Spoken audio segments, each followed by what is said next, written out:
لا يزيدنا إلا إصرارا وتمسكا بفكر الإدارة.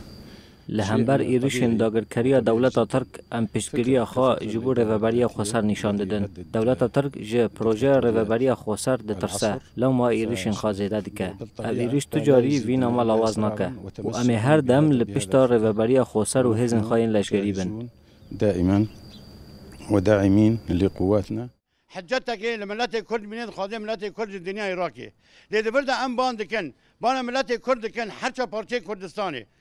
حتى اني هم كردي ما إيه انا مهاجر الدربه لاوروبا لامريكا لحد عليه لسان نقام بساكن لياماج في فاشيستي تركي بساكن دبي فاشيستا يعني دبي مرحله ام خلاص بن